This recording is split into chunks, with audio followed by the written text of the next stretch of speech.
Major support for Carolina Business Review is provided by Grant Thornton. Operating in more than 100 countries, our tax, audit, and advisory professionals specialize in helping companies unlock their growth potential. Novant Health, bringing you world-class technology, clinicians, and care when and where you need it. And Sunoco, a global manufacturer of consumer and industrial packaging products and provider of packaging services with more than 300 operations in 35 countries. Rush hour in urban centers aren't quite as congested right now. Farming and rural areas are a bit more laid back, and it seems that many people and families are focused on summer adventures appropriately. Welcome and thanks so much for supporting the most widely watched and the longest running source of Carolina business and public policy. I am Chris William, and while many have their toes in the sand or some long planned summer vacation trip going on, the drumbeat of business and policy discussion does thump on, maybe just not as fervently right now. In a moment, we'll chat about those issues that matter most, and joining us again later, Furman University boss, Dr. Elizabeth Davis. Gratefully acknowledging support by Blue Cross Blue Shield of South Carolina. Please visit us at southcarolinablues.com. The Duke Endowment, a private foundation enriching communities in the Carolinas through higher education, healthcare, rural churches, and children's services. Barings, a leading global asset management firm dedicated to meeting the evolving investment and capital needs of its clients. Learn more at barings.com. On this edition of Carolina Business Review, Carlos Phillips of the Greenville Chamber, Joe Stewart of the NC Free Enterprise Foundation, and special guest Dr. Elizabeth Davis, president of Furman University.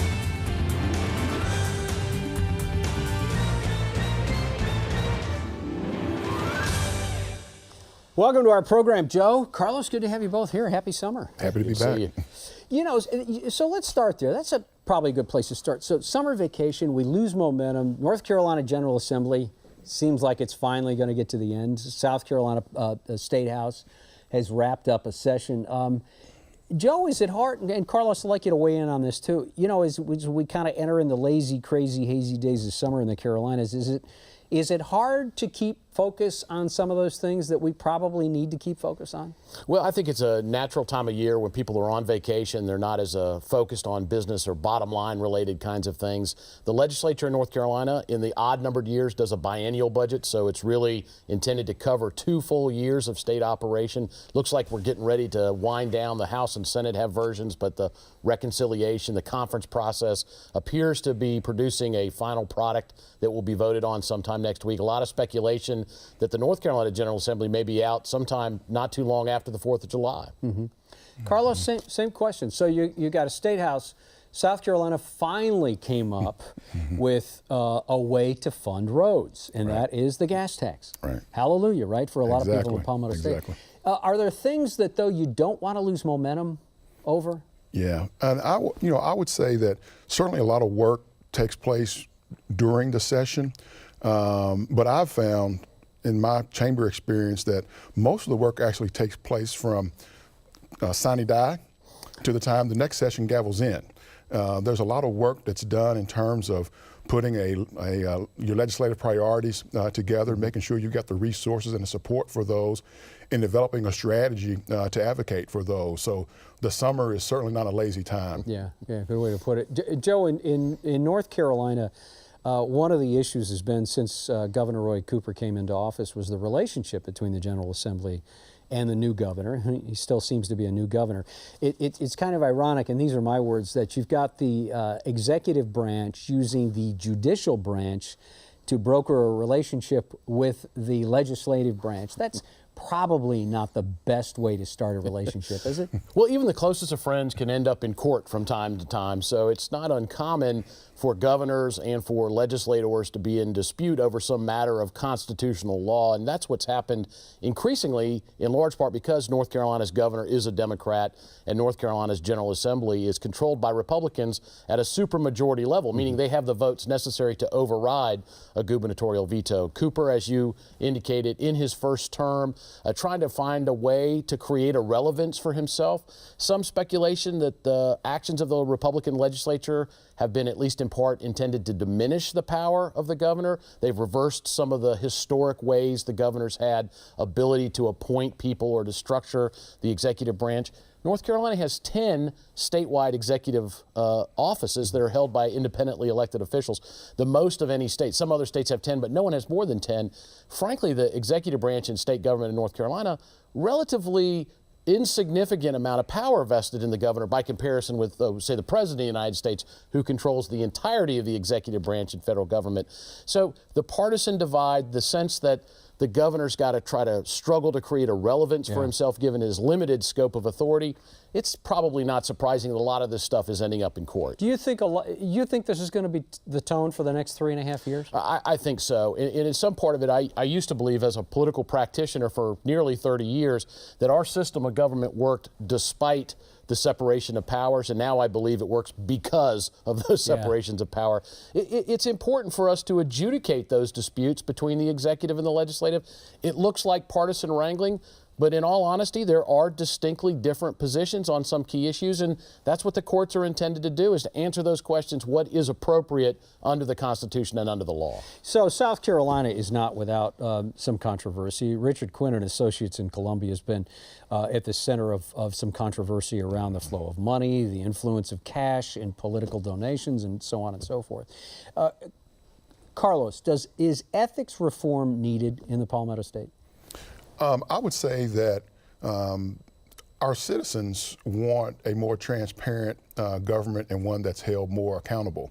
So if done the right way, I think ethics reform can certainly help. At the Chamber, we have certainly endorsed ethics reform and will continue to do so.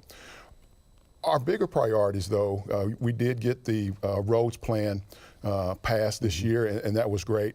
However, the most important issue, or one of the more important issues in South Carolina for businesses, is workforce expansion and measures that will help us do that. We had a expungement reform bill that passed the House with overwhelming support, got held up a bit in the Senate, so it looks as though that will be our top priority for the 2018 session, but we've got to find ways to ensure that folks who have been convicted of some low-level offenses, that it's not a life sentence for them, that they have an opportunity to get back into the workforce. So that'll be a priority for us, along with the most effective ethics reform that can be passed. You know, in this era of repeal and replacement, when we're talking about health care, a pretty big announcement out of South Carolina's Greenville Health System's now merging with Palmetto Health out of Columbia. So you've got upstate and you've got Columbia coming together to form the single largest system provider, if you will, or some call it vendor, in the state of South Carolina. 1.2 million patients with about $4 billion in total revenue. How does this change? Does it change the calculus for the cost of health care in the upstate and across the state? Yeah, I don't know what impact it would have on the cost, but I think in terms of access, it'll certainly help. In South Carolina, almost half of citizens in the upstate, in the Midlands, will be within 15 minutes of their healthcare facilities now, and that's very important. The healthcare space is evolving, and there's a lot of conjecture, a lot of dialogue going on at the local, state, and federal level on how to deliver better access at better cost.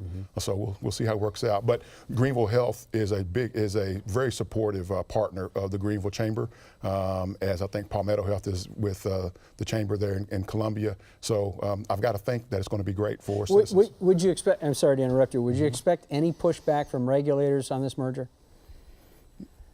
Well, usually in an attempt to optimize the situation, I think there will be a lot of voices trying to make sure that it's a most effective vehicle to deliver the best healthcare services possible. Joe, in about a minute, how about North Carolina with healthcare? I mean, this has been a big issue that both states have not taken Medicaid dollars, and now with the uncertainty around whatever a Trump administration plan will be. That doesn't look like it's going to be a certainty or even a possibility. Well, what about health care in North Carolina? Where is that headed? Yeah, one of the challenges is, of course, with the divided government, the executive branch under the governor controlled by Democrats and the legislature by Republicans. Medicare and Medicaid is a function of the state's Department of Health and Human Services. The current secretary appointed by Governor Cooper, Randy Cohen, used to run Obamacare in the federal government. So there's a little bit of tension because of the partisan divide, but I think we're trying to work through those issues and figure out what the best path forward. The business leaders within medicine that I talk to say it's the relative perpetual uncertainty that's causing all of the challenges they face. They want to provide quality care, but the rules keep getting changed, the reimbursement rates gets changed. It's time to come together and solve some of this, and so that medicine can, as a predictable business, be able to provide quality care. So as an observer, as a political observer, as a professional political observer, would you have a high degree of confidence that the Trump administration will indeed have some kind of plan in place by year end? Well, Senator Burr, our senior senator from North Carolina, said he didn't think the Senate would necessarily be able to get to the repeal replace proposal that the Senate will now enact based on what the House has already done. There are a lot of challenges ahead, not the least of which are some of the distractions that are now occurring in Washington relative to the Trump administration and investigations and such. So it's hard to imagine they get back on track with an agenda in any timely fashion, but certainly, again, the people I talk to in the business of medicine say it is time to get this resolved. Yeah, okay. Guys, thank you. We're going to bring our guest on in just a moment. Coming up in the next couple of weeks on the program, one of those longtime leaders, organically grown in the Carolinas. Her name is Minor Shaw. She's from the upstate of South Carolina, but her influence is far beyond that. She is on several foundations and endowments and corporate boards, and she leads her own family legacy company. Minor Shaw, Chairwoman Minor Shaw, will be here next week. And then speaking of health care, in 2 weeks, Dr. Bill Roper from UNC Health will also be back on this program to talk about where we're headed in healthcare from a provider or a vendor point of view. For almost 200 years, this upstate South Carolina school has become one of the nation's premier liberal arts universities, for sure. More than surviving from its roots in 1826, Furman has strategically navigated and positioned itself as a school of choice. As the cost of undergraduate degree spirals higher, though, each year, how do schools, just like Furman, ensure that they do not become out of reach to the average family? Joining us now, and again, to discuss that and other issues, Furman University's 12th president, not the new president, but the 12th president, Dr. Elizabeth Davis. And I say that tongue-in-cheek, Dr. Davis, because you're still referred to as the new president. I am. Thanks, Chris. Yeah. It's great to be back. Elizabeth, I want to read something to you from a recent online BBC article that talked a little bit about affluent families, but I kind of pulled out 2 sentences that will get to a question, and I quote, "According to Consumer Expenditure Survey data from 2003 to 2013, the price of college tuition increased 80%, while the cost of women's apparel increased 6% over the same period."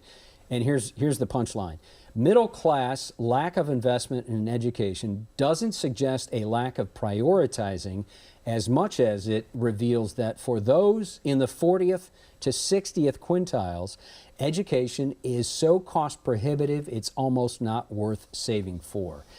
Is that a damning indictment? Is that alarming to you? It's absolutely alarming. And so let me add some more bad news to that before we get to the good news. The statistics you're talking about talk about the sticker price, the annual cost per year of going to school. Now, when I ask parents, how many of you think your children will graduate in 4 years? Everyone raises their hands. Are these in alum groups, or is this just in prospective students? Even when I'm out talking in middle schools and high schools, everyone raises their hands. You know, the national average of graduating in 4 years is under 50%. So that means now there's an extra year of tuition. And you know what happens after your scholarships lapse? You don't have that support the fifth and sixth year. So it's an alarming trend. And one of the issues is, again, that people look at education as a year-by-year expense rather than thinking of it as an investment in an entire experience. And so what we want are these parents to be sure that the investment is going to be worth it. So they need to be asking tough questions. What's the chances my student will graduate, my child will graduate in 4 years? What are the opportunities that my child is going to have an internship or to make a connection so that the pathway out of college was worth it? And in fact, you know, some of the issues that we see in terms of regulation, which is quite frankly given made part of education increases the amount of regulation, but if institutions are making promises and not living up to the promises, well, now we just have a wasted investment. And so what we're trying to work on is helping students and their families understand it's not just seat time that is part of the education, but it is the access to experiences. It's somebody thinking about you as an individual instead of a collection. So when institutions say, yes, we have internships, I tell parents, but how will you be sure my child gets the internship? That's where parents have to be really savvy about making the right investment and looking at education as a whole. Joe, question?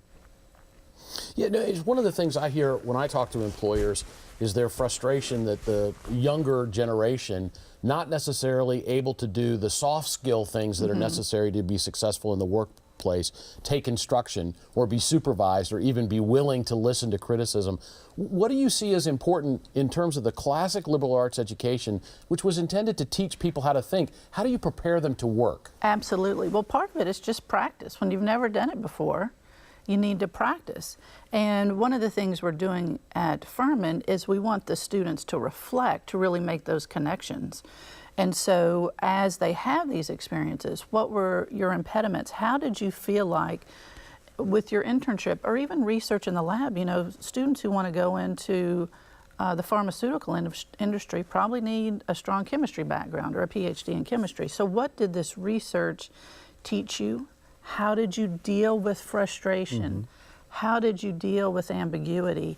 And help them actually either see their gaps or to be able to articulate clearly, oh, you mean when I was doing that in the lab, that's actually going to be a valuable skill that I have in business. But again, they're so young. How would they make those connections by themselves? It's really about intentionality. It's really about making the links and being clear. You know, nobody's going to put up with that behavior whenever you get out in the world. Why do you want me to put up with that behavior right now? Sound like a parent. Yeah, it really is. Yeah. Well, I have one in college and one that hadn't been out too long. So, Carlos? Yeah. So, Dr. Davis, if you could for a minute, talk about the importance of experiential education. I know from a business perspective, a textbook education is great, but if a student can come out and have some work experience prior to that, that's great. But could you spend a little time on the experiential education? Well, sure. And you know, a lot of the frustration about college graduates and having difficulty finding work is because what do employers want?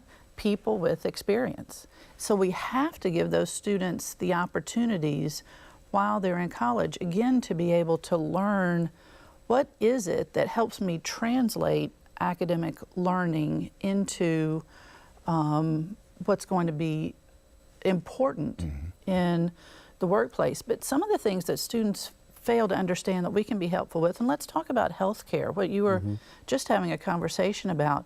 What we know about healthcare is the social determinants of health can be as or more impactful than the genetic determinants of health.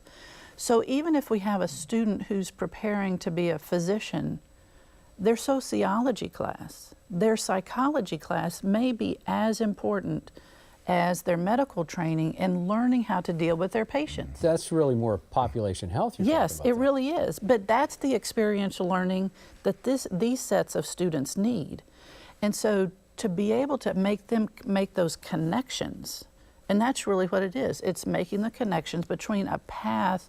We like to think about through Furman, you know, pre-matriculation. We want to prepare you for what Furman is going to be like, and then developmentally appropriate challenges and support so that when they're ready to exit, it's not a shock to the system. Okay, so let me give you another example, just real quick.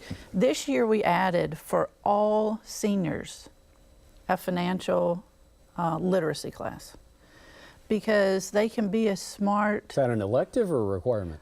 Right now, it's an elective, but it's available to everybody. Right. Okay?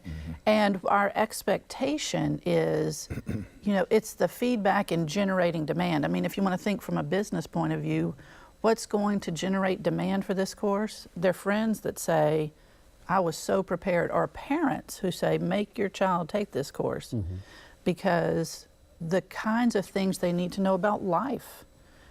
What is a copay? What are they asking me to sign up for? I don't understand why my credit card bill keeps growing. I'm not buying any stuff, but yeah, I'm not paying it all off too. Yeah, so it's sure. really helped thinking about launching students into life. I want to come back to this thing about cost versus value. And the first time you were on the program, when you first got to the Carolinas 3 years ago, you made a great argument about the tuition at $58,000, or what Furman is an exact dollar amount. But Elizabeth, I really want to put this in a context, and this is not an indictment of a private liberal arts school. Sure. However, a $250,000 total tax bill for Hello, just to go 4 years at Furman, is, I mean, that's a stark amount. So how do schools like Furman, even some of the public universities in the Carolinas, how do they not become a club for the elite? Right. And I'm afraid it's becoming that kind of branding. When, gosh, you go to a 4-year school, that's something. My parents, my grandparents are going to pay because I can. Right. How do you counter that? Well, we really need partners. So students who can't afford $250,000 don't pay $250,000. We have a lot of institutional support. South Carolina has great support for students who graduate from South Carolina schools and go off to private schools. And foundations are interested in supporting education that has the outcomes that really matter. And so very few of our students are paying the full sticker price. And that's part of the education process that we have to help people understand. So again, continuing to find ways that there are revenues that support the education that don't strictly come from families. But I want to be sure that everyone understands this, because you talk about elites and divides. Even if we can get everyone in the door who can pay for tuition, room and board, now let's talk about these experiences. A lot of internships are unpaid internships. Who can afford to take an unpaid internship? The elite, right?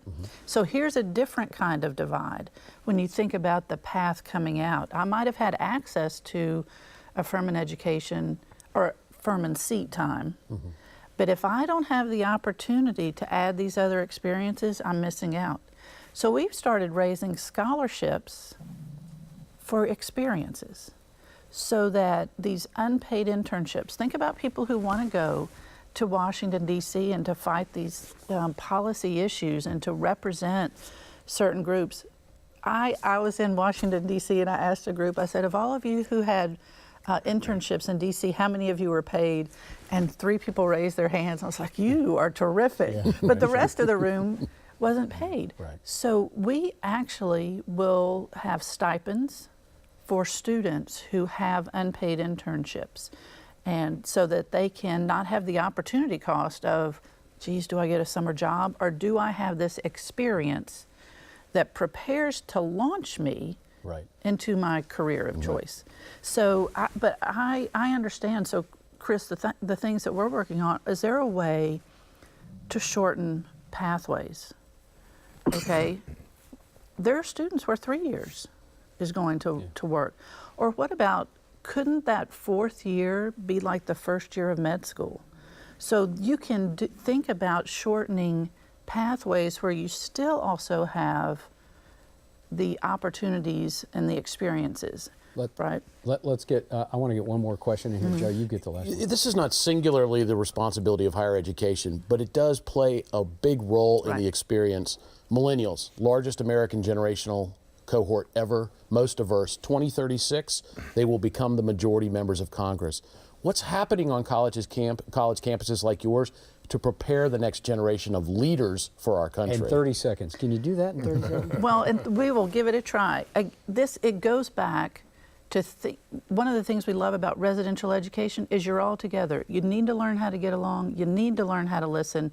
And you've got to be exposed to different ideas while you're in college before you get out there and not know how to really deal with the rancor, with the incivility. So I like to think of Furman as a place where students are practicing to live and learn for the rest of their lives, regardless of where they might end up. Yeah, you know, I love the way that you, and we are out of time, but I love the way that you kind of said seat time and not just enrolled in the university. Right. So, of course, we'd love to have you back to maybe expound Absolutely. on that. Love to do it. Thank you. Thanks Good to again, have you. Chris. Thank Great you. to be here. Joe, good to see you. Good to see you, Chris. Bow Always Tie enjoyed it. Coalition. I love Thank that you. about you guys. Carlos, thanks for joining us. Good to see you. Thank you. Thank you. Until next week, I'm Chris William. If you have any comments or questions, carolinabusinessreview.org. Thank you. Have a good weekend. Major funding for Carolina Business Review was provided by the Duke Endowment, Bearings, Grant Thornton, Novant Health, Sunoco, Blue Cross Blue Shield of South Carolina, and by viewers like you. Thank you. Promotional consideration provided by Business North Carolina Magazine. For more information, visit carolinabusinessreview.org.